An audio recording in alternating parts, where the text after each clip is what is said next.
Hi there, you're watching the Gardens and Graveyards channel. My name's Charisma, and today we're meeting at the Eureka Cemetery in Newport, Oregon.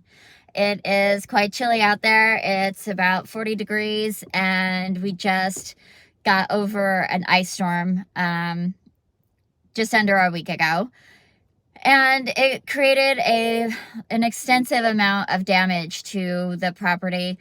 Not the property, but our trees have a lot of damage in them. So today, Spencer and I are just clearing the roads. We will share with you all the damage that the trees have suffered. You can see a little bit of it behind me. I'm in my car because it's cold and it's super windy, so the audio is going to be not good, but I'll capture as much as I can of what we get done out on the grounds and just show you what else happened. So in our area, we don't normally get ice. Even when it gets cold, we get some snow, and sometimes there'll be, 3-4 inches of snow.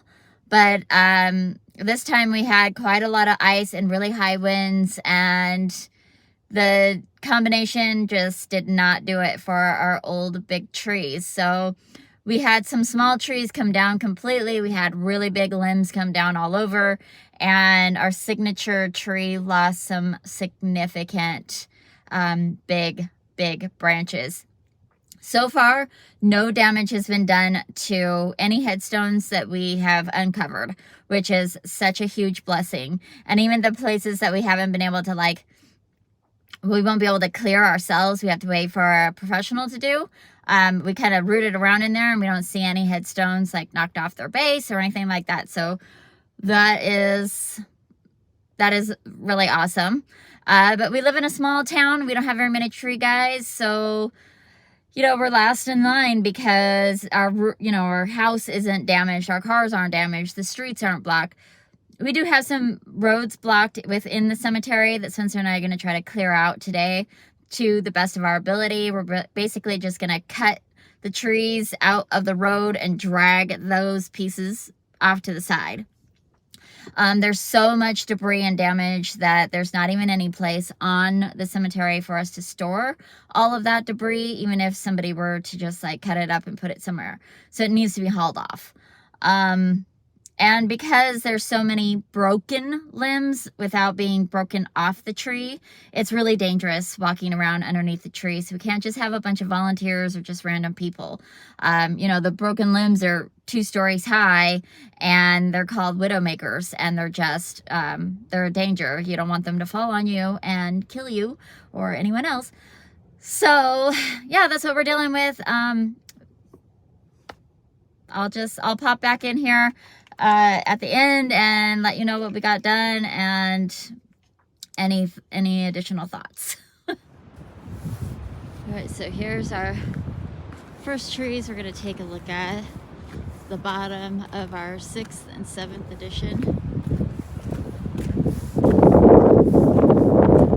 Our neighbor over there lost half a dozen trees and some big limbs too. So we're considering how can we partner up on a job. And you can see this huge limb that came down and all these broken pieces. And then over here, got little pieces of this shrub. It's interesting. Hieris. And then we've got this huge limb across the actual cemetery here on top of people's headstones and graves. And then we've got a couple of small pieces that Spencer and I can clear out. And we've got this really big chunk right here. I'm hoping that we can just cut up there and at least drag this off to the side so that the road is accessible. This is the other side of that tree. That's the limb I want to cut off. We could see broken branches up right there. We'll see if we could get some of these off so people could drive under without having a pine car wash. But then we've got all these broken limbs up in there. So I don't want to be walking underneath them. They're far too high for us to, do anything about ourselves. The other thing we'll look at is even just little chunks like this could do a lot of damage to our lawnmower. So we want to make sure that we pick those things up as well. And since we're right here looking at things, you can see we have had elk.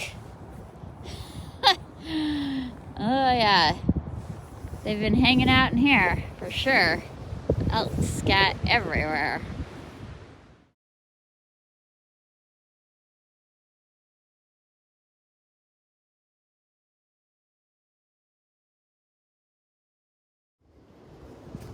The trees that I had on my radar were not these interior trees that we have a lot of damage on.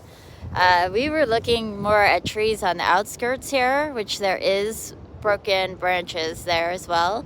But you see these tall stalks here? Those are dead trees or snags. Thinking of the elk. Okay, snags that are dead, and they're covered in ivy, and ivy just weighs down those trees and eventually weakens the system and kills them, and then eventually will continue growing. The ivy will continue growing, getting heavier and heavier, and pull down the tree. Those were the ones that were kind of on my radar around the outskirts of the property. So there are some down branches over there. They're not in anyone's way, so they're just gonna get left there. We'll do a more thorough job on the interior of the grounds before mowing season starts if we haven't gotten anybody out here to help with that. But that's where we're at right now.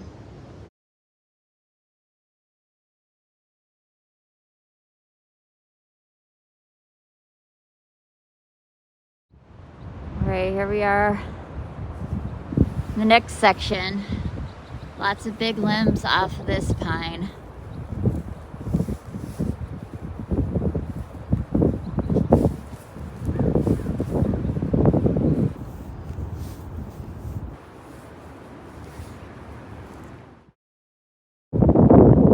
Here's a great example of what can happen when the branch falls from the tree here. This is just a small branch. You can see it's sticking way down into the ground. I can't even pull it out. So imagine a person was sitting there.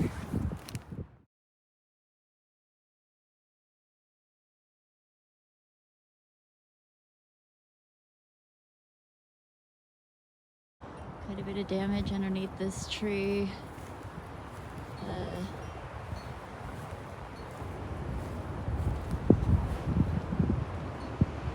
Looks like it's pretty clean up top. Just a lot of debris on the bottom.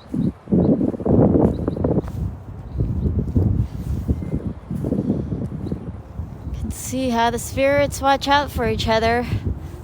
Look at all these limbs all around, and didn't actually hit or damage anyways any of the upright stones.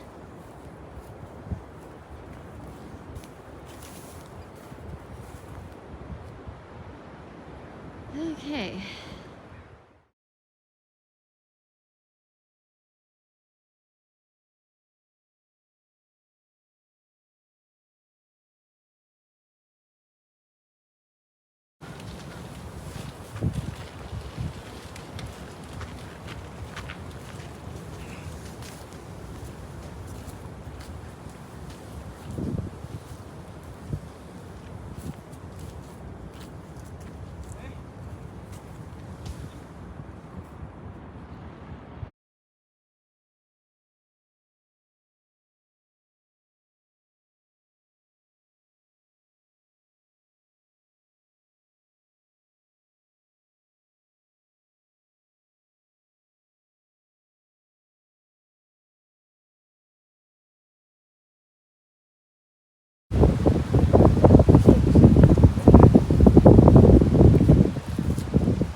All right, that is gonna do it for today. We spent a solid 4.5 hours working on clearing the roads and putting caution tape up and just trying to make sure that things were safe for people to be walking around the cemetery until we get a tree crew out here.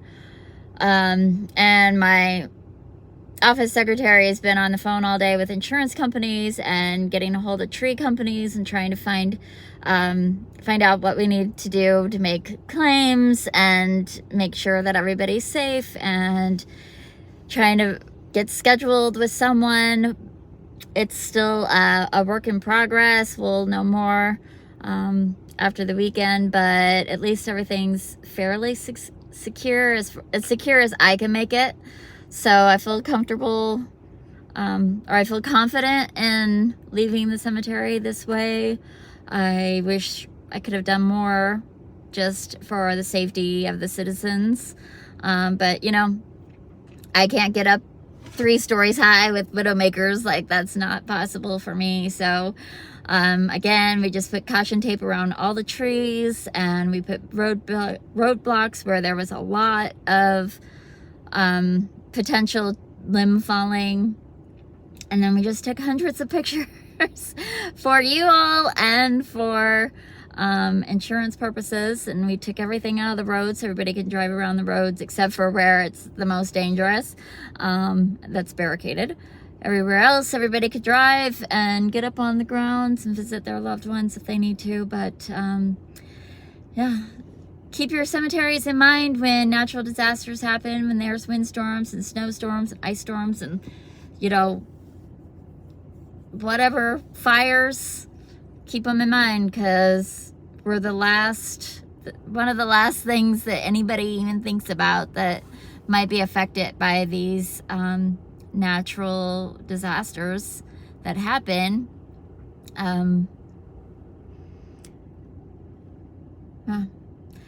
Anyway, that's going to do it for today's video. I hope that you are celebrating your life. I won't say that I hope that you enjoyed this video, because it's never enjoyable, in my opinion, to see old beautiful trees be damaged like that. I know it's part of Mother Nature and that's the cycle of life, but it's sad to see. So I'll see you in the next video. Keep celebrating your life. Look up. Don't become a widow. Bye.